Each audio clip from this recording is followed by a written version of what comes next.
So next കുറച്ച് equations ഉണ്ട്, അത് പറയാം. So relationship between equilibrium constant and EMF of A cell. Relationship between equilibrium constant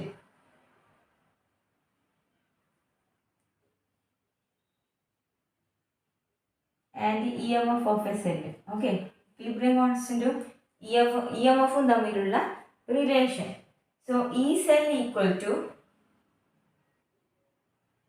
E naught cell minus 0.0591 by n log Kc. ഇതാണ് relation. E cell equal to E naught cell minus 0.0591 by n log Kc. അതായത് Kc എന്ന് പറഞ്ഞാൽ equilibrium constant. Okay, so equilibrium constant തരുവാണെങ്കിൽ ഒരു equilibrium reaction എന്നിട്ട് equilibrium constant തരുവാണ്, നമുക്ക് ഈ equation use ചെയ്യാം. അപ്പോൾ ഇക്വിലിബ്രിയത്തിലുള്ള ഒരു റിയാക്ഷൻ ഇക്വിലിബ്രിയത്തിലാണെങ്കിൽ അതിൻ്റെ E സെൽ ഈക്വൽ ടു എന്തായിരിക്കും? 0 ആയിരിക്കും. ഒരു റിയാക്ഷൻ ഇക്വിലിബ്രിയത്തിലാണെങ്കിൽ അതിൻ്റെ E സെല്ല് 0 ആയിരിക്കും. അങ്ങനെയാണെങ്കിൽ E cell 0 equal to E not cell minus 0.0591 by n log Kc എന്ന് എഴുതാം. സോ E സെൽ എന്ന് പറഞ്ഞാൽ എന്തായിരിക്കും? 0.0591 ബൈ n ലോഗ് Kc എന്ന് എഴുതാൻ പറ്റും. ഓക്കെ, അപ്പോൾ E not cell equal to 0.0591 by n log Kc. So next, relationship between EMF and free energy. EMFും ഫ്രീ എനർജിയും തമ്മിലുള്ള റിലേഷൻ. ഇതൊക്കെ പറഞ്ഞു തരുന്നത് ഈ ഇക്വേഷൻസ് പഠിച്ചു നോക്കുക. ഇക്വിലിബ്രിയം കോൺസ്റ്റന്റ് Kc തന്നിട്ടുണ്ടെങ്കിൽ ഈ ഇക്വേഷൻ നമുക്ക് യൂസ് ചെയ്യാൻ പറ്റും. അതുപോലെ ഈ ഫ്രീ എനർജി തമ്മിലുള്ള റിലേഷൻ നമുക്കറിയാം. E നോട്ട് സെൽ എന്ന് പറഞ്ഞാൽ എന്താണ്? ഇപ്പം നമ്മൾ പറഞ്ഞു 2.303 RT by NF log Kc അല്ലേ? എന്താണ് 0.0591 എന്ന് പറഞ്ഞില്ലേ? നമ്മൾ പറഞ്ഞിട്ടുണ്ട് 2.303 RT by NFന് പകരമാണ് നമ്മൾ എന്ത് യൂസ് ചെയ്തത്? 0.0591 by n.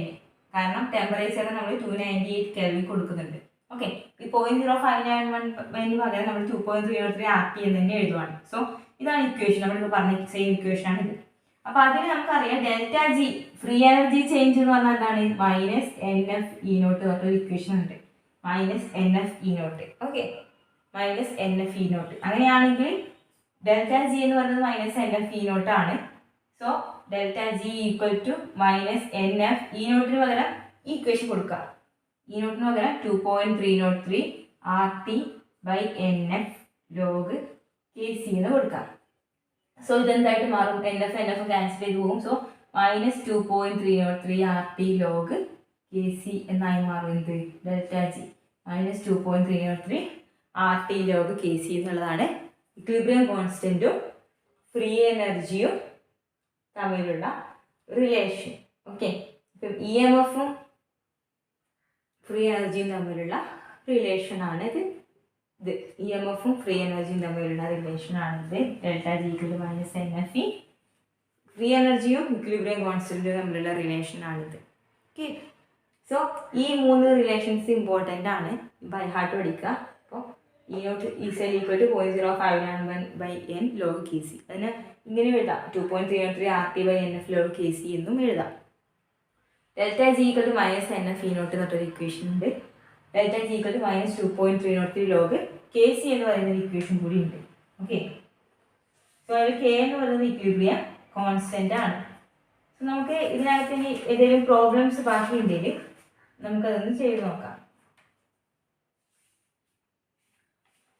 സോ ഒരു ക്വസ്റ്റ്യൻ ഉള്ളത് സാധാരണ എക്സാംസിനൊക്കെ കാണാറുള്ള ഒരു ക്വസ്റ്റ്യൻ ആണ്, അത് ആദ്യം ചെയ്യാം.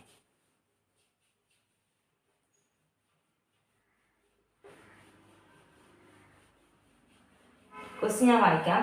Standard electronic potential of Fe3 plus bar Fe2 plus and Fe2 plus bar Fe electrodes are. അതായത് സ്റ്റാൻഡേർഡ് ഇലക്ട്രോഡ് പൊട്ടൻഷ്യൽ തന്നിട്ടുണ്ട്. ഓക്കെ, സ്റ്റാൻഡേർഡ് ഇലക്ട്രോഡ് പൊട്ടൻഷ്യൽ തന്നിട്ടുണ്ട്. മൈനസ് NF E നോട്ട് ഇല്ലേ? E നോട്ട് ഇല്ലേ? സ്റ്റാൻഡേർഡ് ഇലക്ട്രോഡ് പൊട്ടൻഷ്യൽ തന്നിട്ടുണ്ട്. ഏതിൻ്റെയൊക്കെയാണ്? Fe3 plus bar Fe2 plus Fe2+bar Fe തന്നിട്ടുണ്ട്. എത്രയാണ് ഇതിൻ്റെത് 0.77 വോൾട്ടാണ് E0 വരുന്നത്. ഇതിൻ്റെ -0.44 ആണ് വരുന്നത്. So at 300 kelvin temperature 300 kelvin ആണ് തന്നിട്ടുണ്ട്. So E0 of Fe3 plus electrode at the same temperature is E0 for Fe3 plus bar Fe. അപ്പോൾ നമുക്ക് E0 of Fe3 plus bar Fe2 പ്ലസിൻ്റെ വാല്യൂ തന്നിട്ടുണ്ട്, Fe2 plus bar Feൻ്റെ തന്നിട്ടുണ്ട്. അങ്ങനെയാണെങ്കിൽ Fe3 plus bar Feൻ്റെ എത്രയായിരിക്കും എന്നാണ് ക്വസ്റ്റ്യൻ. ടെമ്പറേച്ചർ 300 കെൽവിൻ ആണ്. അപ്പോൾ ഇതെങ്ങനെ ചെയ്യാന്ന് വെച്ചാൽ delta G1 equal to -NF ആണ്. അതായത് Fe2 പ്ലസ് നിന്ന് Fe3 പ്ലസ് ആവുന്നില്ലേ, അതാണ് delta G1. Fe3 plus bar Fe2 plus ഒന്നാമത്തത് ഇത്. ഓക്കെ, ഇത് രണ്ടാമത്തത്. മൂന്നാമത്തതാണ് നമുക്ക് കാണേണ്ടത്. അപ്പോൾ ഒന്നാമത്തത് നിങ്ങൾ നോക്ക്, Fe3 plus bar Fe2 plus. Okay, അപ്പോൾ ഇത് തമ്മിലുള്ള ഇലക്ട്രോണിൻ്റെ ഡിഫറൻസ് എത്ര? N വാല്യൂ എത്ര? N ഈക്വൽ ടു 1 അല്ലേ. 2 പ്ലസ് നിന്ന് 3 പ്ലസ്, അതായത് 3 പ്ലസ് നിന്ന് ഒരു ഇലക്ട്രോണിനെ ഗെയിൻ ചെയ്തിട്ട് 2 പ്ലസ് ആയിട്ട് മാറുന്നു. അപ്പോൾ ഒരു ഇലക്ട്രോൺ അല്ല വരുന്നത്, N ഈക്വൽ ടു 1 ആണ്. അപ്പോൾ ഇലക്ട്രോൺസ് എത്രയാണ് ഷെയർ ചെയ്യപ്പെടുന്നത്? ഒരു ഇലക്ട്രോൺ ആണ്. ഓക്കെ, 1Fe1 എന്ന് വരും. E1 എത്രയാണ് തന്നിട്ടുണ്ട്? എത്രയാണ്? 0.77. ഒന്നാമത്തേന് E1 തന്നിട്ടുണ്ട്. സോ -0.77 ഇൻറ്റു എഫ് എന്ന് വരും. -0.77 ഇൻറ്റു എഫ് യൂണിറ്റ് അല്ല, എഫ് എന്ന് പറയുന്നത് എന്താണ്? ഫാരഡേസ് കോൺസ്റ്റന്റ് ആണ്. -NFE1 ആണ്, N1 ആണ്, E1 അറിയാം, എഫ് എന്ന് പറയുന്നത് അങ്ങനെ തന്നെ എഴുതാം. സോ ഡെൽറ്റ G1 കിട്ടി. ഇനി ഡെൽറ്റ G2 ആണ്. ഡെൽറ്റ G2 എന്ന് പറയുന്നത് -NFE2 ആണ്. N എത്രയാണ്? രണ്ടാമത്തത് എന്ന് പറയുമ്പോൾ Fe2 പ്ലസ് ബാർ Fe ആണ്. അപ്പോൾ എത്ര ഇലക്ട്രോൺസിന് ഡിഫറൻസ് വരുന്നുണ്ട്? N ഈക്വൽ ടു 2 ആണ് അല്ലേ. ഈ 2 പ്ലസ് 2 ഇലക്ട്രോൺ ഗെയിൻ ചെയ്താലാണ് Fe ആയി മാറുക. So N equal to 2 -2F into E2 എത്ര വരുന്നത്? -0.44 ആണ് E0 വരുന്നത്. സോ മൈനസ് ക്യാൻസൽ ചെയ്ത് പോകും. സോ എത്ര കിട്ടും? 0.88 ഇൻറ്റു എഫ് എന്ന് കിട്ടും. യൂണിറ്റ് അല്ല, ഇത് ഫാരഡേസ് കോൺസ്റ്റന്റ് ആണ്. സോ ഡെൽറ്റ G1ഉം ഡെൽറ്റ G2ഉം നമുക്ക് കിട്ടിയിട്ടുണ്ട്. സോ നെക്സ്റ്റ് ഡെൽറ്റ G3 ആണ് നമ്മളോട് കാണാൻ പറഞ്ഞിരിക്കുന്നത്. -NF into E3. ഓക്കെ, അതിൽ N എത്ര വരും? നമുക്ക് Fe3 പ്ലസ് ബാർ Fe ആണ്. അപ്പോൾ N ഈക്വൽ ടു 3 വരും അല്ലേ. 3 ഇലക്ട്രോൺസ് ഗെയിൻ ചെയ്താലാണ് Fe ആയി മാറുക. സോ N ഈക്വൽ ടു 3 വരും. സോ ഇത് എത്ര കിട്ടും? -3 ഇൻറ്റു എഫ് ഇൻറ്റു E3 എത്ര വരിക? E3 ആണ് നമ്മളോട് കാണാൻ പറഞ്ഞിരിക്കുന്നത്, E3. ഓക്കെ, സോ E3 നമുക്ക് കാണണം. അങ്ങനെയാണെങ്കിൽ നമുക്ക് എന്ത് പറയാം? E3 നമുക്ക് അറിയില്ല. അപ്പോൾ ഇത് ഇവിടെ സ്റ്റോപ്പായി. സോ നമുക്ക് ഇങ്ങനെ എഴുതാം. ആദ്യം Fe എന്തായി മാറും? ആദ്യം Fe3 പ്ലസ് എന്തായി മാറും? Fe2 പ്ലസ് ആയി മാറും. അത് പിന്നെ Fe ആയിട്ട് മാറും അല്ലേ. ഇതാണ് റിയാക്ഷൻ. അപ്പോൾ ഒന്നാമത് നിങ്ങൾ നോക്ക്, Fe3 പ്ലസ് Fe2 പ്ലസ് ആവുന്നു. Fe3 പ്ലസിൽ നിന്ന് Fe2 പ്ലസ് ആവുന്നു. അതിൻ്റെ 0.77 ആണ് വോൾട്ട് വരുന്നത്, EMF വരുന്നത്. രണ്ടാമത് Fe2 പ്ലസ് നിന്ന് Fe ആയി മാറുന്നു ഇവിടെ ഇങ്ങോട്ട്. ഇതിൻ്റെ എത്രയാണ്? -0.44 ആണ്. അങ്ങനെയാണെങ്കിൽ ഇതിൻ്റെ E എത്രയായിരിക്കും? ഇതിൻ്റെ സമ്മായിരിക്കില്ല. ഇതിൻ്റെ E നമ്മൾ മൂന്നാമത്തത് എന്ന് പറയുന്നത് എന്താണ്? Fe3 പ്ലസ് Fe ആവുന്നത്, Fe3 പ്ലസ് Fe ആവുന്നത്. അപ്പോൾ Fe3 പ്ലസ് Fe2 പ്ലസ് ആവുന്നതും Fe2 പ്ലസ് Fe ആവുന്നതും തന്നിട്ടുണ്ട്. അങ്ങനെയാണെങ്കിൽ Fe3 പ്ലസ് Fe ആവുന്നത് എത്രയാണ്? സോ ഡെൽറ്റ G1 നമുക്കറിയാം. അപ്പോൾ ഇതിൻ്റെ ഡെൽറ്റ G1 നമുക്ക് കിട്ടി. ഇതിൻ്റെ ഡെൽറ്റ G2 നമ്മൾ കണ്ടുപിടിച്ചു. ഡെൽറ്റ G3 എന്ന് പറയുന്നത് എന്തായിരിക്കും? അപ്പോൾ ഡെൽറ്റ G3 എന്ന് പറയുന്നത് delta G1 plus delta G2 ആയിരിക്കും. ഇത് ഓർത്ത് വെക്ക്. കാരണം എന്താ? ഈ ഇക്വേഷൻ നോക്ക്. ഈ ഇക്വേഷനിൽ ഇത് ഡെൽറ്റ G1 ആണ്, ഇത് ഡെൽറ്റ G2 ആണ്. രണ്ടിന് EMF തന്നിട്ടുണ്ട്. അപ്പോൾ ഡെൽറ്റ G1ഉം ഡെൽറ്റ G2ഉം കണ്ടുപിടിച്ചു. ഇനി ഇതിൻ്റെ ഡെൽറ്റ G3 കണ്ടുപിടിക്കണമെങ്കിൽ നമുക്ക് E3 അറിയില്ല. E3 ആണ് ശരിക്കും നമ്മൾ കണ്ടുപിടിക്കേണ്ടത്. അപ്പോൾ ഇക്വേഷൻ ഇത് മായ്ക്കുവാണ്. ഡെൽറ്റ G3 എന്ന് പറയുന്നത് ഡെൽറ്റ G1ൻ്റെയും G2ൻ്റെയും സമ്മാണ്. അങ്ങനെയാണെങ്കിൽ ഡെൽറ്റ G3 എന്തായിരിക്കും? -3F ഇൻറ്റു E3 അല്ലേ. -3F ഇൻറ്റു E3 ആണ് എന്ത്? ഡെൽറ്റ G3 എന്ന് പറയുന്നത്. ഈക്വൽ ടു ഇപ്പുറത്ത് എന്ത് വരും? ഡെൽറ്റ G1ൻ്റെ വാല്യൂ എത്രയായിരുന്നു? -0.77 F ആയിരുന്നു വാല്യൂ. ഡെൽറ്റ G2ൻ്റെ വാല്യൂ എത്രയായിരുന്നു? 0.88 ഫാരഡ് ആയിരുന്നു. ഓക്കെ, അങ്ങനെയാണെങ്കിൽ ഈ എഫ് ഒക്കെ ക്യാൻസൽ ചെയ്ത് കളയുക. എഫ് ഒക്കെ ക്യാൻസൽ ചെയ്ത് കഴിഞ്ഞാൽ ബാക്കി എത്ര ഉണ്ടാവുക? -3 into E3 equal to -0.77 plus 0.88 എന്ന് കിട്ടും. ഓക്കെ, സോ 0.11 ആണ്. അങ്ങനെയാണെങ്കിൽ E3 എന്തായിരിക്കും -0.11/3. നമുക്ക് അപ്രോക്സിമേറ്റ്ലി -0.04 അടുത്ത് കിട്ടും അപ്രോക്സിമേറ്റ്ലി. ഓക്കെ, സോ ഇതാണ് ആൻസർ വരിക. അപ്പോൾ E3 നമുക്ക് ഈസിലി കണ്ടുപിടിക്കാൻ പറ്റും. ഇത് ചെയ്തൊരു മെത്തേഡ് എന്ന് പറയുന്നത് നമുക്ക് തന്നിട്ടുള്ളത് Fe3 + Fe2+ ആവുന്നതിൻ്റെ EMFും Fe2 + Fe ആവുന്നതിൻ്റെ EMFും തന്നിട്ടുണ്ട്. അതിൻ്റെ രണ്ടും ΔG വാല്യൂ നമ്മൾ കണ്ടുപിടിക്കുകയാണ്. ΔG1 ΔG2 എങ്ങനെയാണ്? ΔG എന്ന് പറഞ്ഞാൽ -NF×E ആണ്. അതിൽ എത്ര ഇലക്ട്രോൺ ഷെയർ ചെയ്യപ്പെട്ടു? ഇവിടുന്ന് ഇങ്ങോട്ടേക്ക് ഒരു ഇലക്ട്രോണിൻ്റെ ഗെയിൻ ആണുള്ളത്. ഇവിടുന്ന് ഇങ്ങോട്ട് ഒരു ഇലക്ട്രോൺ, ഇവിടുന്ന് ഇങ്ങോട്ട് 2 ഇലക്ട്രോൺ. ഓക്കെ, അപ്പോൾ -1×F×E1ഉം ഇവിടെ -2×F×E2ഉം വരും. അപ്പോൾ അങ്ങനെ ΔG1ഉം ΔG2ഉം കിട്ടി. ഇനി നമുക്ക് Fe3 + Fe ആവുന്നതാണ് ക്വസ്റ്റ്യനിൽ പറഞ്ഞിരിക്കുന്നത്. അപ്പോൾ Fe3 + Fe ആവുക എന്ന് പറഞ്ഞാൽ ഇവിടെ E3 നമുക്ക് അറിയില്ല. അപ്പോൾ അതിൻ്റെ ΔG E3 ആണ് നമ്മളോട് ക്വസ്റ്റ്യൻ ചോദിച്ചിരിക്കുന്നത്. ഓക്കെ, അപ്പോൾ നമുക്കറിയാം ഇതിൻ്റെ ΔGയും ഇതിൻ്റെ ΔGയും അറിയാം. ഇത് രണ്ടും സം ചെയ്താൽ നമുക്ക് ഇതിൻ്റെ ΔG ടോട്ടൽ കിട്ടും അല്ലേ? അപ്പോൾ രണ്ടിൻ്റെ സമ്മേഷൻ ചെയ്യാം. മൂന്നാമത്തതിൻ്റെ ΔG E3ൻ്റെ വാല്യൂ നമുക്കറിയാം. അപ്പോൾ അത് എഴുതാം, സം ചെയ്യുക, E3 വാല്യൂ സബ്സ്റ്റിറ്റ്യൂട്ട് ചെയ്ത് കണ്ടുപിടിക്കുക. ഈ മോഡൽ ക്വസ്റ്റ്യൻ ഇമ്പോർട്ടൻ്റ് ആണ് സാധാരണ. നെക്സ്റ്റ് അയോണിക് സ്ട്രെങ്ത്തിലുള്ള ഇക്വേഷൻ ആണ് അയോണിക് സ്ട്രെങ്ത്. ഓക്കെ, അപ്പോൾ അയോൺസ്, ഇലക്ട്രോലൈറ്റിലുള്ള അയോൺസ്, അതിൻ്റെ അയോണിക് സ്ട്രെങ്ത് ആണ് ക്വസ്റ്റ്യൻ എങ്കിൽ അയോണിക് സ്ട്രെങ്ത് I = 1/2 σCi/Zi² ആണ് ഇക്വേഷൻ വരിക. അത് Ci എന്ന് പറയുന്നത് കോൺസെൻട്രേഷൻ ആണ്, Z എന്ന് പറയുന്നത് valency of cations and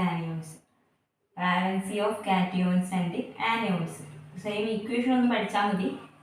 I = 1/2 σCi/Zi². Okay, അപ്പോൾ അതിൽ Ci എന്ന് പറയുന്നത് കോൺസെൻട്രേഷൻ, Z എന്ന് പറയുന്നത് വാലൻസി ആണ്. അങ്ങനെയാണെങ്കിൽ ഒരു ക്വസ്റ്റ്യൻ എങ്ങനെ ഉണ്ടാവുക? Calculate ionic strength of 0.15 molar KCl. 0.15 molar KClൻ്റെ അയോണിക് സ്ട്രെങ്ത് കാൽക്കുലേറ്റ് ചെയ്യുക. അപ്പോൾ എങ്ങനെ കാൽക്കുലേറ്റ് ചെയ്യുക? Ionic strength I = 1/2 σCi/Zi². അപ്പോൾ 1/2 സിഗ്മ എന്ന് പറയുമ്പോൾ ആദ്യം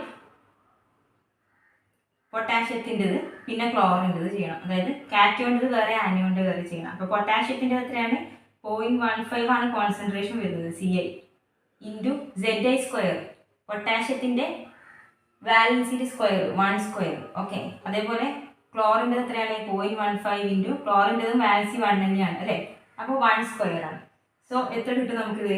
1/2 × 0.15 + 0.15, അതായത് 0.3/2 = 0.15 തന്നെ കിട്ടും. ഓക്കെ, അപ്പോൾ ഇതാണ് അയോണിക് സ്ട്രെങ്ത് എന്ന് പറയുന്നത്. അപ്പോൾ എങ്ങനെ ചെയ്യേണ്ടത്? σCi/Zi² എന്ന് പറഞ്ഞാൽ ആദ്യം കാറ്റിയോൻ്റെത് Ciയും Zi² കൊണ്ട് മൾട്ടിപ്ലൈ ചെയ്യുക, അതിനെ സം ചെയ്യുക അടുത്ത ആനിയോൻ്റെതുമായിട്ട്. അതിനാണ് സിഗ്മ എന്ന് പറയുന്നത്. അപ്പോൾ സെയിം മോഡൽ വേറെ ക്വസ്റ്റ്യൻ ചെയ്യുക. ഇപ്പോൾ വാലൻസി രണ്ടും 1 ആയതുകൊണ്ടാണ് ഇങ്ങനെ വന്നത്. സെയിം 0.2 മോളാർ ബേരിയം ക്ലോറൈഡ് സൊല്യൂഷൻ്റെത് 0.2 മോളാർ BaCl2 ആണെങ്കിൽ ആദ്യം ഇങ്ങനെ എഴുതി വെക്കുക. ബേരിയം ക്ലോറൈഡ് എങ്ങനെയായിട്ടാണ് ഡിസോസിയേറ്റ് ചെയ്യുക? Ba2++ 2Cl- ആയിട്ടാണ് ഡിസോസിയേറ്റ് ചെയ്യുക അല്ലേ? അപ്പം അങ്ങനെയാണെങ്കിൽ അതിൻ്റെ അയോണിക് സ്ട്രെങ്ത് എങ്ങനെ വരും? I = 1/2 σCi/Zi². കോൺസെൻട്രേഷൻ എത്രയാണ്? 0.2. ബേരിയത്തിൻ്റെയാണ്. Zi², ബേരിയം വാലൻസി 2 ആണ്, അപ്പോൾ 2² പ്ലസ് ഇനി ക്ലോറിൻ്റെ കോൺസെൻട്രേഷൻ എത്രയാണ്? 0.2. എത്ര ക്ലോറിൻ ഉണ്ടെന്നും കൂടി നോക്കണേ. 2 ക്ലോറിൻ ഉണ്ട്, അതുകൊണ്ട് 2 കൊണ്ട് മൾട്ടിപ്ലൈ ചെയ്യുക. ഇൻറ്റു ക്ലോറിൻ്റെ വാലൻസി എത്രയാണ്? -1 അല്ലേ? 1 ആണ് വാലൻസി, ഇപ്പോൾ 1². വാലൻസിൻ്റെ സ്ക്വയർ എടുക്കാം. അപ്പോൾ എത്ര കിട്ടും? 1/2 × 0.2നെ നമുക്ക് കോമൺ ആയിട്ട് പുറത്തെടുത്താലോ? 0.2നെ കോമൺ ആയി പുറത്തെടുത്താൽ ഇവിടെ 4 പ്ലസ് ഇവിടെ എത്ര വരും? 2 വരും. ഓക്കെ, അപ്പോൾ 6 × 0.2/2, അതായത് 3 × 0.2 വരും, അതായത് 0.6 വരും. ആൻസർ 0.6 വരും. അയോണിക് സ്ട്രെങ്ത് 0.6 വരും. അപ്പോൾ ഇതെങ്ങനെയാണ് ചെയ്യുന്നത്? ഇവിടെ ഡിസോസിയേറ്റ് ചെയ്യുന്നത് ആദ്യം എഴുതി വെക്കുക. അപ്പോൾ വാലൻസി 2 ആയതുകൊണ്ടാണ് 2² എടുത്തത്. കോൺസെൻട്രേഷൻ 0.2 ആണ്. ക്ലോറിൻ്റെ കേസിൽ ഒരു ക്ലോറിൻ അല്ല, 2 ക്ലോറിൻ ഉണ്ട്, അതുകൊണ്ടാണ് 2 കൊണ്ട് മൾട്ടിപ്ലൈ ചെയ്യുന്നത്. 0.2 × 1². ഇങ്ങനെയാണ് അയോണിക് സ്ട്രെങ്ത് കാണുക. അപ്പോൾ ഏത് ഈ ക്വസ്റ്റ്യൻ തന്നു കഴിഞ്ഞാലും അയോണിക് സ്ട്രെങ്ത് ആണെങ്കിൽ സെയിം ഈ ഇക്വേഷനിൽ സബ്സ്റ്റിറ്റ്യൂട്ട് ചെയ്ത് കൊടുത്താൽ മതി. ഈസിയാണ് ചെയ്യാൻ വേണ്ടിയിട്ട്. Next liquid junction potential. Okay, liquid junction potential എന്ന് പറഞ്ഞാൽ liquid junction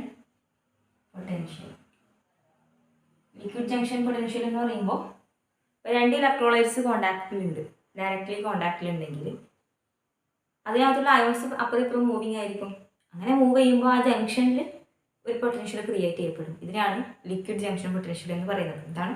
2 electrolytes കോണ്ടാക്റ്റിലുണ്ട്. 2 electrolytes contact ചെയ്യുമ്പോൾ അയോൺസ് ഒരു സ്ഥലത്ത് നിന്ന് മറ്റൊരു സ്ഥലത്തേക്കും അവിടെ നിന്ന് ഇങ്ങോട്ടേക്ക് മൂവ് ചെയ്യും. അങ്ങനെ മൂവ് ചെയ്യുമ്പോൾ ആ ഒരു ജംഗ്ഷനകത്തൊരു പൊട്ടൻഷ്യൽ ക്രിയേറ്റ് ചെയ്യപ്പെടും. ഇതിനെയാണ് ലിക്വിഡ് ജംഗ്ഷൻ പൊട്ടൻഷ്യൽ എന്ന് പറയുന്നത്. ഇനി നോട്ട് വായിച്ചു തരാം. When 2 electrolytic solutions are directly in contact, 2 electrolytic solutions directly കോണ്ടാക്റ്റിൽ ഉണ്ടെങ്കിൽ ions move across the junction with different speeds. Ions ആ ജംഗ്ഷനിലൂടെ ഡിഫറെൻറ്റ് സ്പീഡിലാണ് മൂവ് ചെയ്യുന്നത്. As a result a potential difference is set up at the junction. അതുകൊണ്ട് അയോൺസിൻ്റെ movement കൊണ്ട് അവിടെ ഒരു പൊട്ടൻഷ്യൽ ഡിഫറൻസ് ഉണ്ടാവുന്നുണ്ട്. ഇതിനെയാണ് ലിക്വിഡ് ജംഗ്ഷൻ പൊട്ടൻഷ്യൽ എന്ന് പറയുന്നത്. സോ ലിക്വിഡ് ജംഗ്ഷൻ പൊട്ടൻഷ്യലിൻ്റെ EMF, അപ്പോൾ ഒരു സെല്ലിൻ്റെ EMF എന്ന് പറയുമ്പോൾ നമ്മൾ എന്ത് എഴുതണം? E1 + E2 + EJ എന്ന് എഴുതാം. ലിക്വിഡ് ജംഗ്ഷൻ പൊട്ടൻഷ്യലാണ് EJ. അതായത് E1 എന്ന് പറയുന്നത് ഒന്നാമത്തെ ഇലക്ട്രോഡിൻ്റെ പൊട്ടൻഷ്യൽ, E2 എന്ന് പറയുന്നത് സെക്കൻഡ് ഇലക്ട്രോഡിൻ്റെ, അതായത് ഓക്സിഡേഷൻ റിഡക്ഷൻ 2 ഇലക്ട്രോഡ് നടക്കുമല്ലോ. ഒന്നിൽ ഓക്സിഡേഷൻ ആനോഡ് കാഥോഡ് ഉണ്ടല്ലോ. അപ്പോൾ ഒന്നിൽ ഓക്സിഡേഷൻ ഒന്നിൽ റിഡക്ഷൻ നടക്കും. അപ്പോൾ ഒന്ന് ഓക്സിഡേഷൻ പൊട്ടൻഷ്യലാണ്, മറ്റൊരു റിഡക്ഷൻ പൊട്ടൻഷ്യലാണ്. EJ എന്ന് പറയുന്നത് എന്താണ്? ലിക്വിഡ് ജംഗ്ഷൻ പൊട്ടൻഷ്യലാണ് EJ എന്ന് പറയുന്നത്. ഓക്കെ, ലിക്വിഡ് ജംഗ്ഷൻ പൊട്ടൻഷ്യലാണ് EJ. സോ ഇനി പറയാൻ പോകുന്നത് അയോണിക് മൊബിലിറ്റി എന്താണെന്നുള്ളത്. ഇതൊക്കെ ഇത്ര മാത്രമേ ഉള്ളൂ. ഈ ടേംസ് മാത്രം ജസ്റ്റ് ഒന്ന് അറിഞ്ഞിരുന്നാൽ മതി. So next ionic mobility.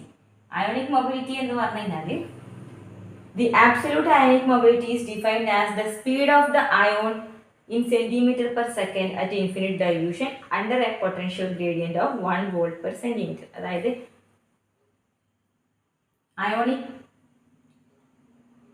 ionic mobility equal to speed by potential difference ആണ്. പൊട്ടൻഷ്യൽ ഡിഫറൻസ് ആണ് ഇത്.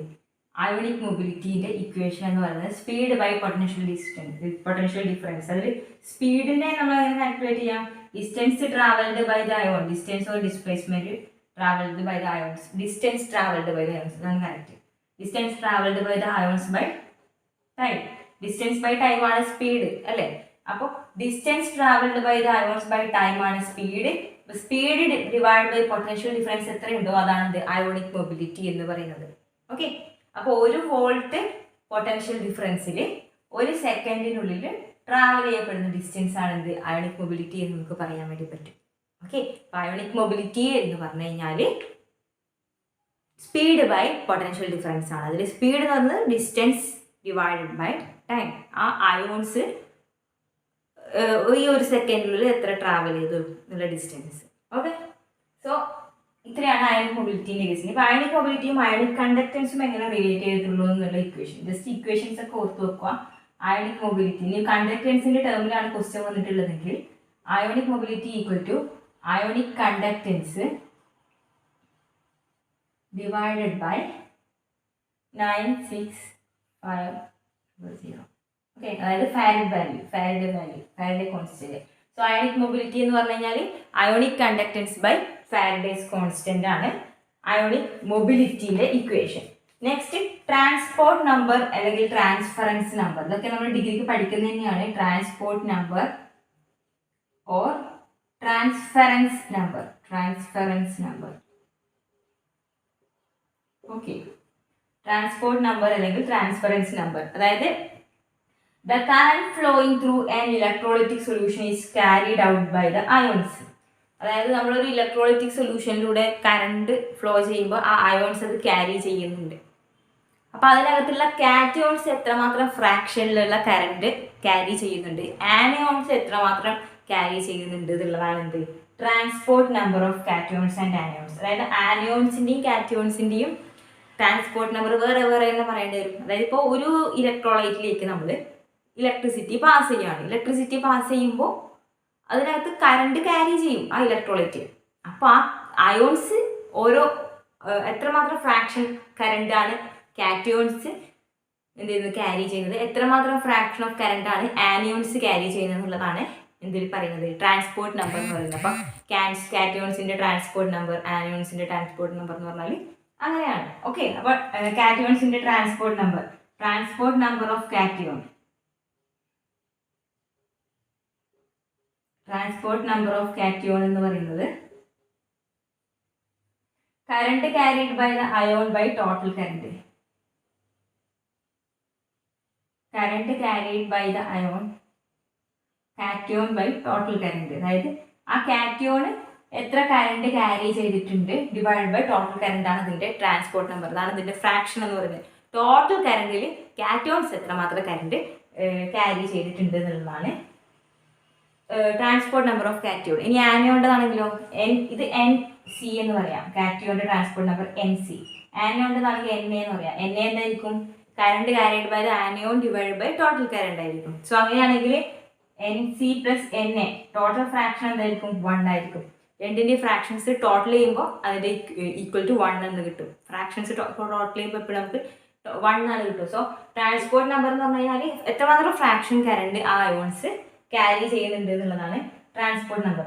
അപ്പോൾ ഈ കോൺസെൻട്രേഷൻ ഇൻക്രീസ് ചെയ്യുമ്പോൾ ട്രാൻസ്പോർട്ട് നമ്പർ ഡിക്രീസ് ചെയ്യും. ഓക്കെ, നമ്പർ ഓഫ് കോൺസെൻട്രേഷൻ, ഒരു സൊല്യൂഷൻ്റെ കോൺസെൻട്രേഷൻ ഇൻക്രീസ് ചെയ്യുമ്പോൾ ട്രാൻസ്പോർട്ട് നമ്പർ ഡിക്രീസ് ചെയ്യും.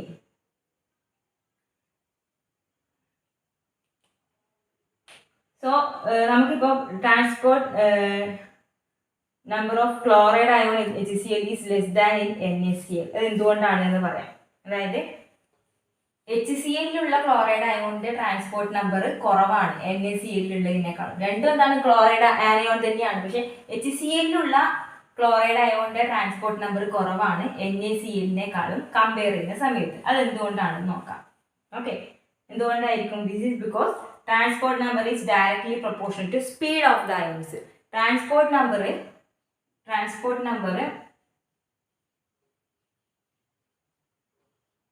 directly proportional to speed of the ions. Okay, ionsന്റെ സ്പീഡിന് ഡയറക്ട്ലി പ്രൊപ്പോർഷണൽ ആണ് ട്രാൻസ്പോർട്ട് നമ്പർ എന്ന് പറയുന്നത്. സോ അതുകൊണ്ട് തന്നെ NCl മൈനസ് ഇൻ HCl-ലുള്ള ക്ലോറൈഡ് അയോണിന്റെ ട്രാൻസ്പോർട്ട് നമ്പർ എത്രയാണ്? ട്രാൻസ്പോർട്ട് നമ്പറിനാണ് നമ്മൾ എന്നോട് സൂചിപ്പിക്കുന്നത്. അപ്പോൾ ക്ലോറൈഡ് അയോണിന്റെ ട്രാൻസ്പോർട്ട് നമ്പർ എന്ന് പറയുന്നത് UCl minus divide by UH plus plus UCl minus ആണ്. അതായത് mobility of the anion divide by total mobility. Okay, U എന്ന് പറയുന്നത് മൊബിലിറ്റി ആണ്. അതായത് എത്രമാത്രം അയോൺസിന്റെ മൂവ്മെന്റ് ഉണ്ട് എന്നുള്ളത് mobility. So ionic mobility. So ഇനി NCl minus in NaCl. NaCl ആണെങ്കിൽ UCl minus divide by UNa plus plus UCl minus എന്ന് വരും. Means mobility of the anion divide by total mobility. So അങ്ങനെയാണെങ്കിൽ UH plus greater than UNa plus, because UH plus greater than UNa plus ആണ്. കാരണം mobility കൂടുതൽ ആർക്കാണ്? H പ്ലസിനാണ്. കാരണം H plus എന്താണ്? Small size ആണ്. H പ്ലസിന് സ്മോൾ സൈസ് ആയതുകൊണ്ട് H plus സ്പീഡിൽ മൂവ് ചെയ്യും. അതിൻ്റെ മൊബിലിറ്റി കൂടുതലാണ്, സ്പീഡ് കൂടുതലാണ്. അതുകൊണ്ട് തന്നെ എന്ത് ചെയ്യും? ഇവിടെ H പ്ലസിൻ്റെ സ്പീഡ് കൂടുതലാകുമ്പോൾ ഈ ഡിനോമിനേറ്റർ വാല്യൂ കൂടും. ഡിനോമിനേറ്റർ വാല്യൂ കൂടുമ്പോൾ ഈ വാല്യൂ എന്തായിരിക്കും? കുറവായിരിക്കും. അതുകൊണ്ടാണ് ട്രാൻസ്പോർട്ട് നമ്പർ HCl-നകത്ത് ക്ലോറൈഡ് അയോണിന്റെ ട്രാൻസ്പോർട്ട് നമ്പർ കുറയാനുള്ള കാരണം. അപ്പോൾ ഒന്നിതാണ് പറയാനുള്ളത്. ഇപ്പോൾ എന്തുകൊണ്ടാണ് ക്ലോറൈഡ് അയോൺസ് HCl-ആണെങ്കിലും NaCl-ആണെങ്കിലും ഡിഫറൻറ്റ് ട്രാൻസ്പോർട്ട് നമ്പർ കാണിക്കുന്നത്? അതായത് ക്ലോറൈഡ് അയോൺസ് HCl-നകത്ത് ട്രാൻസ്പോർട്ട് നമ്പർ കുറവാണ്. എന്തുകൊണ്ട്? കാരണം അതിൻ്റെ ട്രാൻസ്പോർട്ട് നമ്പർ നമ്മൾ ഇങ്ങനെ എഴുതാൻ പറ്റും. Mobility of that particular ion divide by total mobility. So ഇതിനെ HCl-നെ NaCl-നെ അപേക്ഷിച്ച് നോക്കുമ്പോൾ H പ്ലസിൻ്റെ മൊബിലിറ്റി കൂടുതലായിരിക്കും. കാരണം H പ്ലസിൻ്റെ സൈസ് കുറവാണ്. മൊബിലിറ്റി കൂടും. മൊബിലിറ്റി കൂടുമ്പോൾ ഈ ഡിനോമിനേറ്റർ വാല്യൂ കൂടും. അപ്പോൾ ഈ ട്രാൻസ്പോർട്ട് നമ്പർ കുറയും. അതുകൊണ്ടാണ് HCl-നകത്ത് ക്ലോറൈഡിൻ്റെ ട്രാൻസ്പോർട്ട് നമ്പർ കുറയുന്നത്. Okay, next comparison of transport number of lithium, sodium and potassium. Lithium Li plus അയോണും സോഡിയം പ്ലസ് അയോണും പൊട്ടാഷ്യം പ്ലസ് അയോണും. അതിനകത്ത് ലിഥിയാണ് ഭയങ്കര സ്മോളർ സൈസിൽ വരുന്നത്. അതുകൊണ്ട് അതിന്റെ ട്രാൻസ്പോർട്ട് നമ്പർ ആയിരിക്കണം കൂടുതൽ ഉണ്ടാവേണ്ടത്. So Li plus ions is smaller in size than Na plus ion and it is expected to have greater transport number than sodium plus ion, but the actual position is otherwise. This is because in solution Li plus ion is much more hydrated than Na plus ion. For the same reason, transport number of Na plus ion is less than that of potassium ion. അതായത് Li plus ഉണ്ട്, Na+ ഉണ്ട്, K+ ഉണ്ട്. ഇപ്പം നമുക്കറിയാവുന്ന കാര്യം വെച്ചിട്ട് ലിഥിയത്തിൻ്റെ size കുറവാണ് സോഡിയത്തിനേക്കാളും, സോഡിയത്തിൻ്റെ size കുറവാണ് പൊട്ടാഷ്യത്തിനേക്കാളും. അപ്പോൾ നമുക്ക് ആറ്റോൺസിനെ മാത്രമാണ് നമ്മൾ നോക്കുന്നത്. അപ്പോൾ transport number N of Li+ ആണെങ്കിൽ എന്ത് പറയാൻ പറ്റും? Mobility of Li+ divide by total mobility. Okay, അതായത് ടോട്ടൽ മൊബിലിറ്റി എന്ന് പറയുമ്പോൾ ഇപ്പോൾ ലിഥിയം ക്ലോറൈഡ് ആണെങ്കിൽ ലിഥിയത്തിൻ്റെ മൊബിലിറ്റി പ്ലസ് ക്ലോറൈഡിൻ്റെ മൊബിലിറ്റി. അപ്പോൾ ടോട്ടൽ മൊബിലിറ്റി എഴുതിയാൽ മതി. ഇവിടെ നമ്മൾ ലിഥിയമാണ് നോക്കുന്നത്. Okay, next transport number of sodium plus. അപ്പോൾ mobility of Na+ divided by total mobility. Next transport number of potassium ion. Mobility of K+ divided by total mobility. So ഇതിൻ്റെ മൂന്നിനെ നിങ്ങൾ നോക്കുന്ന സമയത്ത് നമുക്കറിയാം സൈസ് കുറവാണെങ്കിൽ മൊബിലിറ്റി എന്താണ് ഉണ്ടാവുക? നമ്മൾ പറഞ്ഞു മൊബിലിറ്റി സ്പീഡ് കൂടും, മൊബിലിറ്റി കൂടുമ്പോൾ ഇത് ഡിനോമിനേറ്ററിലല്ല, അത് ന്യൂമറേറ്ററിലാണ് ഉള്ളത്. അപ്പോൾ ഇത് കൂടുമ്പോൾ എന്ത് ചെയ്യും? ട്രാൻസ്പോർട്ട് നമ്പറും കൂടും. അപ്പം നമ്മൾ എക്സ്പെക്ട് ചെയ്യുന്നത് എന്താണ്? ലിഥിയത്തിനാണ് സൈസ് കുറവ്, ലിഥിയത്തിന് അപ്പോൾ എന്ത് ചെയ്യും? മൊബിലിറ്റി കൂടും. ലിഥിയത്തിന് മൊബിലിറ്റി കൂടുമ്പോൾ ലിഥിയത്തിൻ്റെ ട്രാൻസ്പോർട്ട് നമ്പറാണ് കൂടുതൽ ഉണ്ടാവുക എന്ന് നമ്മൾ പറഞ്ഞു. ഓക്കെ, കാറ്റയോൺ ആണ്, ആനിയോൺ അല്ല നമ്മൾ നോക്കുന്നത്, കാറ്റയോൺ ആണ്. ഓക്കെ, സോ ഇതിൻ്റെ കേസ് സോഡിയം, ലിഥിയത്തിനേക്കാളും സോഡിയം ഗ്രേറ്റർ സൈസ് ഉണ്ട്. അപ്പോൾ ലിഥിയത്തിനേക്കാളും സ്പീഡ് ഉണ്ടാവില്ല, ലിഥിയത്തിൻ്റെ അത്ര സ്പീഡ് ഉണ്ടാവില്ല, മൊബിലിറ്റി ലിഥിയത്തിനേക്കാളും കുറവായിരിക്കും. അതുകൊണ്ട് ട്രാൻസ്പോർട്ട് നമ്പറും ലിഥിയത്തിനേക്കാളും കുറവായിരിക്കും. അതുപോലെ പൊട്ടാസ്യത്തിൻ്റെയും അതുപോലെ തന്നെ ട്രാൻസ്പോർട്ട് നമ്പർ ഈ രണ്ടെണ്ണത്തിനേക്കാളും കുറവായിരിക്കും. അങ്ങനെയാണ് നമ്മൾ എക്സ്പെക്ട് ചെയ്യുന്നത്. ബട്ട് നമ്മൾ എസ് ബ്ലോക്ക് എലമെൻറ്റ്സ് പഠിക്കുമ്പോഴേ പഠിച്ചിട്ടുണ്ട് ലിഥിയം പ്ലസ് സോഡിയം പ്ലസ് ഒക്കെ വാട്ടറിൽ അക്വ സൊല്യൂഷനിൽ എന്തുണ്ട്?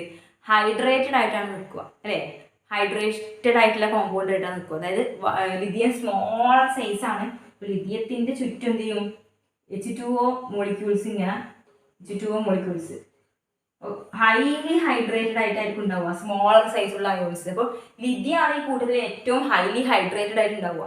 അപ്പോൾ ലിഥിയത്തിൻ്റെ സൈസ് ബിഗർ ആവും. അപ്പോൾ അല്ലെ, ലിഥിയത്തിന് ചുറ്റും കുറേ വാട്ടർ മോളിക്യൂൾസ് വന്നു, അപ്പോൾ സൈസ് കൂടി. അപ്പോൾ ലിഥിയത്തിന് പെട്ടെന്ന് മൂവ് ചെയ്യാൻ പറ്റുമോ? ഇല്ല. അപ്പോൾ ലിഥിയത്തിൻ്റെ മൊബിലിറ്റി എന്ത് ചെയ്യും? കുറയും.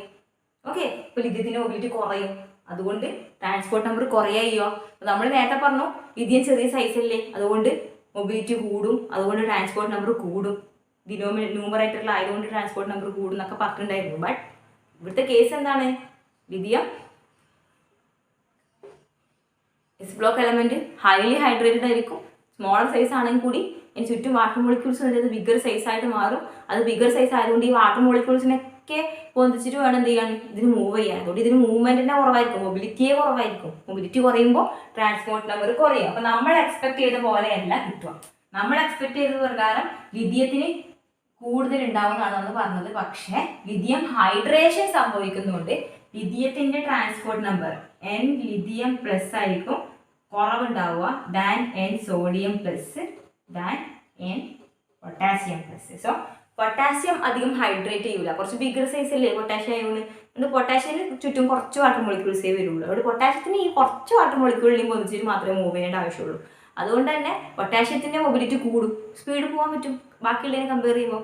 സോ ട്രാൻസ്പോർട്ട് നമ്പർ കൂടുതൽ ആരുടേതാണ്? പൊട്ടാഷ്യയുടെ വരിക. ഓക്കെ, അപ്പോൾ നമ്മൾ ബേസിക്കലി സ്മോളർ സൈസ് എന്നുള്ള കൺസെപ്റ്റ് മാറ്റിയിട്ട് ഇപ്പോൾ ലിഥിയം സോഡിയം ഒക്കെ ആണെങ്കിൽ അതിനകത്ത് ഹൈഡ്രേഷൻ ഉണ്ട്. ആ ഹൈഡ്രേഷൻ ചെയ്തിട്ടുള്ള കോമ്പൗണ്ടിനെ കൂടെ കൺസിഡർ ചെയ്തിട്ട് വേണം നമ്മൾ പറയാം. ഇപ്പോൾ ലിഥിയം സ്മോൾ ആണെന്നൊക്കെ നമുക്കറിയാം, ബട്ട് അത് ഹൈഡ്രേറ്റഡ് ആകുമ്പോൾ ബിഗർ സൈസ് ആണ്, അപ്പോൾ മൂവ്മെൻറ്റ് കുറയും, അപ്പോൾ ട്രാൻസ്പോർട്ട് നമ്പർ കുറയുകയാണ് ചെയ്യുക. അപ്പോൾ കമ്പയർ ചെയ്യുമ്പോൾ ഈ ഒരു കാര്യം എക്സെപ്ഷൻസ് ഉള്ളത് ശ്രദ്ധിക്കുക. Okay,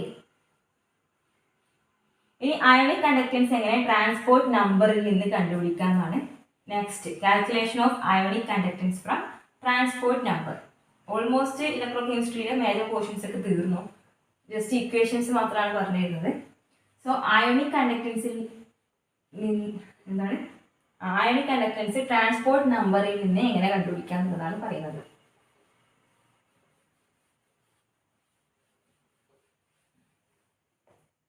Okay, ionic conductance is equal to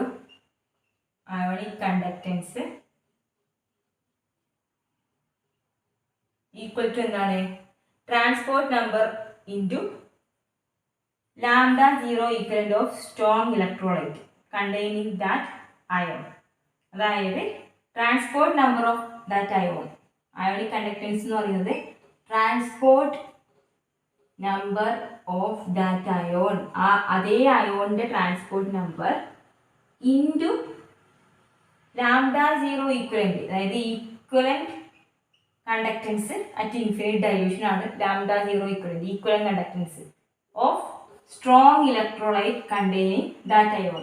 ആ അയോൺ കണ്ടെയ്ൻ ചെയ്യുന്ന സ്ട്രോങ് ഇലക്ട്രോലൈറ്റിന്റെ ലാംഡ ഈക്വലന്റ് വാല്യൂനെ കൊണ്ട് മൾട്ടിപ്ലൈ ചെയ്താൽ മതി. അപ്പോൾ നമുക്ക് അയോണിക് കണ്ടക്ടൻസ് കിട്ടും. Containing that ion. ഓക്കെ, അപ്പോൾ അയോണിക് കണ്ടക്ടൻസ് എന്ന് പറയുന്നത് transport number of that ion into lambda 0 equivalent of strong electrolyte containing that ion. Okay. So ഇത്രയും പോർഷൻസ് ആണ് നമുക്ക് എന്തുള്ളത് ഇലക്ട്രോ കെമിസ്ട്രിയിൽ മേജറായിട്ട് നമ്മൾ പറഞ്ഞത്. ഇപ്പോൾ ബാക്കിയുള്ള കുറച്ച് കാര്യങ്ങളും കൂടി നെക്സ്റ്റ് ക്ലാസ്സിൽ പറയാം. അപ്പോൾ ഇതിൻ്റെ കൂടെ എന്തെങ്കിലും പ്രോബ്ലംസ് എക്സ്ട്രാ വരുന്നുണ്ടെങ്കിൽ അതിപ്പം ചെയ്യാം, എന്നിട്ട് ബാക്കി നെക്സ്റ്റ് ക്ലാസ്സിലും ചെയ്യാം. Next question, the ionic equivalent conductance value for Ca2 plus ion is, അതായത് കാൽഷ്യം 2 plus അയോണിന്റെ ഈക്വലന്റ് കണ്ടക്ടൻസ് വാല്യൂ എന്ന് പറയുന്നത് 0.0119 siemens metre square per mole ആണ്. സൈമാൻ എന്ന് പറയുന്നത് പെർ ഓമിനാണ് സൈമാൻ എന്ന് പറയുന്നത്. ഓക്കെ, പെർ ഓം ആണ് സൈമാൻ. ഓക്കെ, സോ കാൽഷ്യം 2 പ്ലസിന്റെ ഈക്വലന്റ് കണ്ടക്ടൻസ് വാല്യൂ തന്നിട്ടുണ്ട്. ആൻഡ് ഫോർ ക്ലോറിൻ Cl മൈനസിന്റെ കണ്ടക്ടൻസ് വാല്യൂ തന്നിട്ടുണ്ട് 0.0076 ആണ് തന്നിട്ടുണ്ട്. ഓക്കെ, സോ ലാംഡ വാല്യൂ ആണ്, കണ്ടക്ടൻസ് വാല്യൂ ആണ് തന്നിട്ടുള്ളത് കാൽഷ്യത്തിൻ്റെയും ക്ലോറൈഡ് അയോണിൻ്റെയും. അങ്ങനെയാണെങ്കിൽ ഇതും അതേ യൂണിറ്റ് തന്നെയാണ്, Simon metre square per mole. അങ്ങനെയാണെങ്കിൽ the expected molar conductivity at infinity for CaCl2 solution. CaCl2 സൊല്യൂഷന്റെ മോളാർ കണ്ടക്ടിവിറ്റി ലാംഡ എം എന്ന് പറയുന്നത് എത്രയായിരിക്കും? നമുക്കറിയാം മോളാർ കണ്ടക്ടിവിറ്റി എന്ന് പറഞ്ഞാൽ കാറ്റിയോന്റെ കണ്ടക്ടിവിറ്റി പ്ലസ് ആനിയോന്റെ കണ്ടക്ടിവിറ്റി ആണ്. ഓക്കെ, അപ്പം CaCl2 എന്ന് പറഞ്ഞിട്ടുണ്ട്. CaCl2 ഡിസോസിയേറ്റ് ചെയ്താൽ എങ്ങനെ കിട്ടുക? Ca2 plus plus 2Cl minus എന്നാ കിട്ടുക അല്ലേ? അപ്പൊ മോളാർ കണ്ടക്ടിവിറ്റി കാണണമെങ്കിൽ ലാംഡ ഈക്വൽ ടു എന്തായിരിക്കും? കാറ്റിയോൺ Ca2 പ്ലസിന്റെ കണ്ടക്ടിവിറ്റി എത്രയാണ്? 0.0119 ആണ്. ആനിയോൺ ഏതാണ്? ക്ലോറിൻ ആണ്. ക്ലോറിൻ്റെ എത്രയാണ്? 0.0076. ബട്ട് ഇവിടെ ക്ലോറിൻ 2 ഉണ്ട്, 2Cl മൈനസ് ഉണ്ട് അല്ലേ? അതുകൊണ്ട് ഇൻറ്റു 2 എന്നും കൂടെ ചെയ്യണം. സോ ക്ലോറിൻ്റെ തന്നെ 2 കൊണ്ട് മൾട്ടിപ്ലൈ ചെയ്യാം, മറ്റേത് അങ്ങനെ തന്നെ എഴുതാം. അതിന് സമ്മേഷൻ ചെയ്താൽ 0.0271 എന്ന് കിട്ടും. ഇതാണ് ഇത് equivalent conductance of calcium chloride CaCl2. അപ്പം എങ്ങനെ കാണാം? നമുക്ക് ആനിയോണിൻ്റെയും കാറ്റിയോണിൻ്റെയും തന്നിട്ടുണ്ടെങ്കിൽ രണ്ടും സമ്മ ചെയ്താൽ മതി. പക്ഷെ ശ്രദ്ധിക്കേണ്ട ഒരു കാര്യം, തന്നിരിക്കുന്ന കോമ്പൗണ്ട് ഡിസോസിയേറ്റ് ചെയ്ത 2 അയോൺസ് ഉണ്ടെങ്കിൽ അതിനെ 2 കൊണ്ട് മൾട്ടിപ്ലൈ ചെയ്യാൻ മറക്കരുത്. ഓക്കെ, എന്നിട്ട് വേണം സമ്മേഷൻ ചെയ്യാൻ വേണ്ടിയിട്ട്. നെക്സ്റ്റ് ക്വസ്റ്റ്യൻ, ബേരിയം ക്ലോറൈഡിന്റെ അയോണിക് സ്ട്രെങ്ത് കണ്ടുപിടിക്കാനുള്ള ക്വസ്റ്റ്യൻ ആണ്. അതിന്റെ കോൺസെൻട്രേഷൻ 0.15 മോളാർ ആണ്. ഇപ്പോൾ അയോണിക് സ്ട്രെങ്ത് കണ്ടുപിടിക്കാനുള്ള ഇക്വേഷൻ നമുക്കറിയാം, I equal to half sigma CiZi² ആണ് അല്ലേ? അപ്പോൾ ബേരിയം ക്ലോറൈഡിന്റെ അയോണിക് സ്ട്രെങ്ത് എന്ന് പറയുന്നത് ഹാഫ് സിഗ്മ CiZi² ആണ്. സോ കണ്ടുപിടിക്കാം. ഹാഫ് ആദ്യം നമ്മൾ എന്ത് ചെയ്യണം? ബേരിയം ക്ലോറൈഡ് ഡിസോസിയേറ്റ് ചെയ്താൽ എങ്ങനെ ഉണ്ടാവും കൂടി എഴുതി വെക്കണേ. അയോൺസ് ആയാൽ barium 2 plus plus 2Cl minus ആണ്. സോ ആദ്യം കാറ്റിയോണ്ട് എഴുതാം. 0.15 ആണ് കോൺസെൻട്രേഷൻ. 0.15 into Zi². Zi² എന്ന് പറയുമ്പോൾ കാറ്റിയോന്റെ വാലൻസിന്റെ സ്ക്വയർ 2 സ്ക്വയർ എഴുതാം പ്ലസ് ഇനി ആനിയോണ്ട് എഴുതാം. ആനിയോണ്ട് എന്ന് പറയുമ്പോൾ 0.15 തന്നെയാണ് കോൺസെൻട്രേഷൻ. 0.15 ഇൻറ്റു ആനിയോൺ ക്ലോറിൻ ആണ്.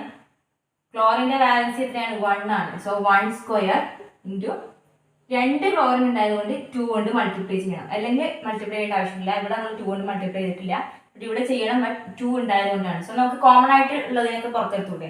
കോമൺ ആയിട്ട് ഇവിടെ 2 ഇൻറ്റു 0.15 കോമൺ ഉണ്ട്, ഇവിടെയും 2 ഇൻറ്റു 0.15 കോമൺ ഉണ്ട്. പിന്നെ ഇവിടെ ഒരു 2 മാത്രമേ ബാക്കി വരുള്ളൂ. സോ 2 ഇൻറ്റു 0.15 കോമൺ ആയിട്ട് പുറത്തെടുക്കുക ബൈ 2. ഇനി ഇവിടെ എന്ത് വരും? 2 പ്ലസ് 1 വരും. സോ ഈ 2 ക്യാൻസൽ ചെയ്ത് പോയാൽ 0.15 ഇൻറ്റു 3 0.45 എന്ന് കിട്ടും. അയോണിക് സ്ട്രെങ്ത് 0.45 എന്ന് കിട്ടും. ഓക്കെ, സോ നമുക്ക് കാൽക്കുലേറ്റ് ചെയ്യുമ്പോൾ ഉള്ളത് നമുക്ക് കോമൺ ആയിട്ട് വരുന്നത് ഉണ്ടാവും. എന്തായിരുന്നു വേഗം തന്നെ പുറത്തെടുത്താൽ നമുക്ക് പെട്ടെന്ന് ചെയ്യാൻ കാൽക്കുലേറ്റ് ചെയ്യാൻ വേണ്ടിയിട്ട് പറ്റും ഇവിടെ. ഓക്കെ, സോ നമ്മളിങ്ങനെ എഴുതുമ്പോൾ എപ്പോഴും ശ്രദ്ധിക്കുക, ഡിസോസിയേറ്റ് ചെയ്യുന്നത് എഴുതണം, അല്ലെങ്കിൽ 2 നമ്മൾ വിട്ടുപോകും മൾട്ടിപ്ലൈ ചെയ്യാൻ വേണ്ടി. കാരണം ഇവിടെ 2 ക്ലോറിൻ ഉണ്ട്, അത് മൾട്ടിപ്ലൈ ചെയ്താൽ മാത്രമേ നമുക്ക് അയോണിക് സ്ട്രെങ്ത് കിട്ടുള്ളൂ. ഓക്കെ, നെക്സ്റ്റ് ഒരു പ്രോബ്ലം കൂടി ചെയ്യാം.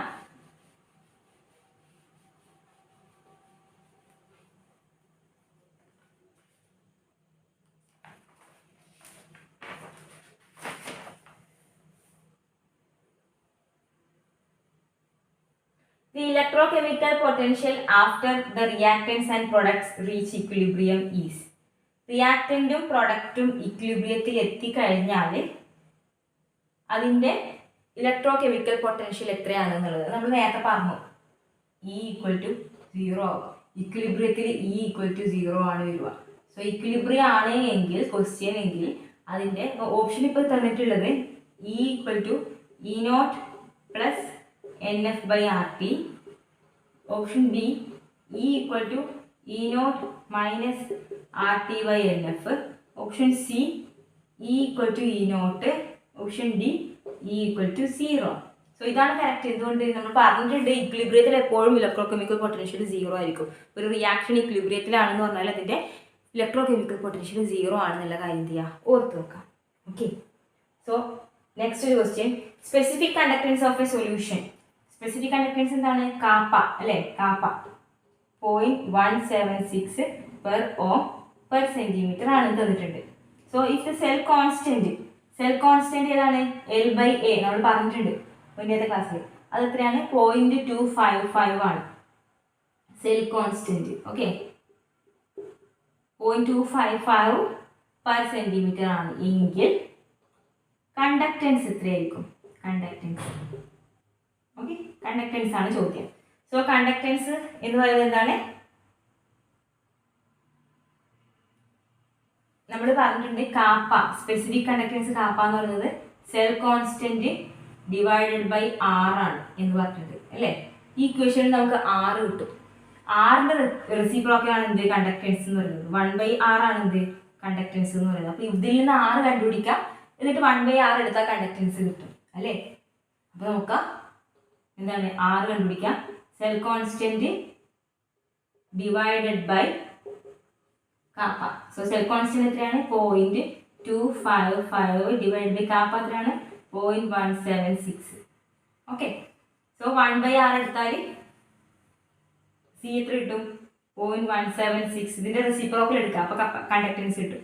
0.255 ചെയ്ത് കഴിഞ്ഞാൽ 0.69 അടുത്ത് വാല്യൂ കിട്ടും. അപ്പൊ ഇതാണ് കണ്ടക്ടൻസ് എന്ന് പറയുന്നത്. സോ ക്വസ്റ്റ്യൻ ശ്രദ്ധിക്കുക, നമുക്ക് തന്നിരിക്കുന്നത് ഇക്വേഷൻ വെച്ചിട്ട് നമുക്ക് R കണ്ടുപിടിക്കാൻ പറ്റുള്ളൂ. അപ്പോൾ R നിന്ന് നമുക്ക് കണ്ടക്ടൻസ് കണ്ടുപിടിച്ചുകൂടി. അതിൻ്റെ റെസിപ്രോക്കലാണ് കണ്ടക്ടൻസ് എന്ന് പറയുന്നത്. ഓക്കെ, സോ പ്രോബ്ലംസ് ഇലക്ട്രോകെമിസ്ട്രിയിൽ നിന്ന് വരുന്ന എല്ലാ പ്രോബ്ലംസിനും ചെറിയൊരു ട്വിസ്റ്റ് എന്തായാലും നമ്മൾ പ്രതീക്ഷിക്കണം. കാരണം ട്വിസ്റ്റൊക്കെ തരാൻ പറ്റിയ കുറച്ച് ഏരിയ മാത്രമേ ഉള്ളൂ. തെർമോഡൈനാമിക്സ് നിന്ന്, ഇലക്ട്രോകെമിസ്ട്രിയിൽ നിന്ന്, കെമിക്കൽ ഇക്വിലിബ്രിയയിൽ നിന്ന്, അങ്ങനെ കുറച്ച് ഫിസിക്കൽ കെമിസ്ട്രീൻ്റെ കുറച്ച് ഏരിയ ഉണ്ട്. അതിനകത്ത് നിന്നാണ് മാക്സിമം ഇത് കുറച്ച് തിരിച്ചും മറിച്ചും യൂണിറ്റ് മാറ്റിയും ഒക്കെ ക്വസ്റ്റ്യൻസ് വരുന്നത്. ഓക്കെ, ഇലക്ട്രോകെമിസ്ട്രിയിൽ നിന്ന് കുറേ പ്രോബ്ലംസ് നമ്മൾ ചെയ്ത് പഠിക്കണം. കുറച്ചൊക്കെ നമ്മൾ ക്ലാസ്സിൽ ചെയ്യുന്നുണ്ട്, അതേ മോഡലിൽ കുറേ പ്രോബ്ലംസ് ചെയ്ത് പഠിക്കണം. ഓക്കെ, ബാക്കി നെക്സ്റ്റ് ക്ലാസ്സിൽ പറയാം.